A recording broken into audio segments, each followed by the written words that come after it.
Steve, we had a show in Liverpool again at the weekend. And we weren't too sure because you were a bit disappointed that we only had 5 fights in there because we had a few pull-outs and things. But we thought it was going to be a good fight because we had VIP versus VIP. But do you know something? The whole show was one that I was smiling from start to finish, mate. Yeah, do you know, a couple of people come up to me at the end of the night, you know, and when I say people, punters, and they were saying it's the best show they've ever been to, and you know, sometimes you don't think you're giving value for money only having 5, because you're used to 10 on our normal shows, sometimes 12, and then the smaller shows like this we do 7, but you know, we had a few people drop out with a couple of weeks ago, managed to get to 5 really, but they're all good fights. It works, and you know, the first fight, Alex Patterson v Kazra Zakler, who's with our mate Abdul, you know, he come to have a go from the start, but he was soon put in his place, and Alex you know, took a couple of rounds to work his herky-jerky bouncing around style out, but realised it was better to drop to the body than go to the head, and finished him with 2 wicked left hooks to the body, took the wind out of his sails with the first one, and then got him in the corner with the second, which kind of put him halfway down, and a bang on the head finished it, didn't he? You know, so first stoppage as well for Alex as well. Yeah, the first one in 5 fights. Yeah, he's doing no harm whatsoever, that, and so that kind of started the night off well. And then we had Lean Cooney v Richard Helm, and Richard Helm's a tough journeyman who pushes most people, but Leon just didn't give him a chance to settle. He was on him from the start and basically beat him up for 4 rounds. You know, and like Liam jumped in with only 2 weeks' notice, you know, so you know, fair play to him.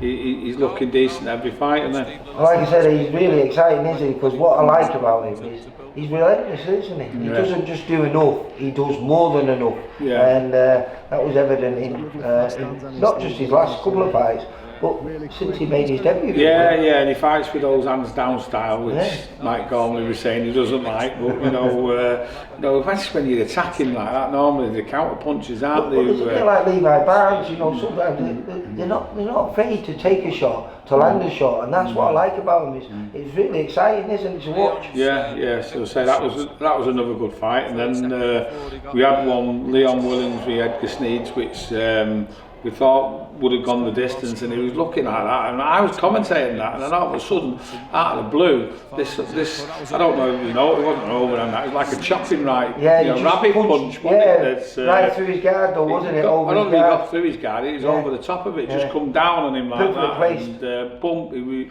he was gone, and from the way he hit the floor and looked at his eyes, I knew he weren't getting up. It'd done enough damage that for him not to want to carry on. He's a big unit, him as well, at Edgar Sneeds, isn't he? Yeah, fantastic stoppage. So as I say, I was starting to panic then. You know, three fights in, but 2. I thought we'd be all over 8:30. But no, the next 2 went the distance, and it was like a debut again for Sean Arkwright, wasn't it? He'd had like 25 months out of the ring, so you know, he come in with Tom Ramsden. He was not a bad kid, and he's had some upset wins, and Sean did really well. I thought it was a very good return, mate, like you said, 25 months out. Showed no real signs of weakness there, and was dominant from start to finish. Yeah, never really caught him. I think, well, saying that, I think at the end of the second he knocked his gum shield out, and the last punch of the fight, I thought he'd put him over, but they said it was a push, didn't they? But never mind. But it's a good win. Something smiling though, didn't it? He's out again in 4 weeks' time. And then the top of the bill, like you said before, when we always put the VIP kids together, they're always good fights, and this was one that we matched after they both had losses, and it worked really well. You know, Ryan Dickens, as I said, just insisted. He said, "I've got a point to prove. I'm going in the weight corner on this one, and I'll prove a point." And he did. He come out like a man possessed, and we all know he's technically capable of keeping it long and boxing nice, but he had a bit of dog in him on Saturday. A lot of and, you know, some wicked body punches. But fair play to Conor Goulding, who you look at, he's just had white collar fights before he turned pro. And then Ryan Dickens was a top amateur, won national titles.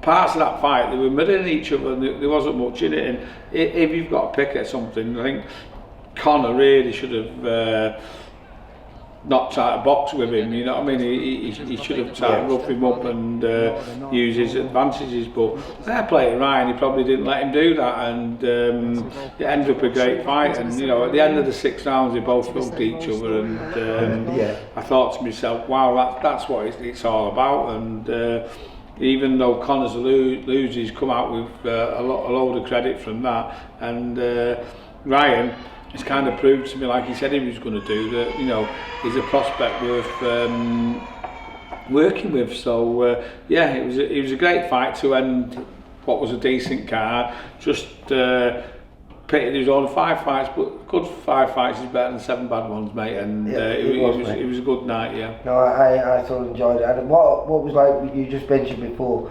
Ryan has boxed within himself in every previous victory that he's had. That was where he's like overstepped the mark, didn't he? So like really went for it, and it was nice to see him fighting on the inside. You know, we know he can keep it long, but he had a little wall when he needed to. And just when you thought he was totally taking control of the fight, Conor Goulding come back with something, and that's what makes a great fight, doesn't it? A one-sided victory is no good. Listen, that was a hard-earned victory. Hey, and listen, they were both tired at the end of the fight, and that showed how much they put into it. I think they both badly marked up as well. Kids, it was a good fight. So one 29th of June, which is at Bolton now, and then week after back at Liverpool, week after at Leeds at a big show that we're announcing soon, and then the summer comes and we've got August off, so we can all have a break after that. So looking forward to those 3 fights. When are we back after the summer break? After August we're back early September in Blackpool, then we've got September in Bolton, and we're going to do Leeds and Liverpool as well, and then back to Durham, so it's going to be busy, yeah. Alright Steve, see you later mate. Cheers, bye. Thank you, bye. For all boxing info, news and latest interviews, amateur and pro, across the north, click and subscribe. VIP Boxing Promotions. Also Twitter, Instagram and Facebook.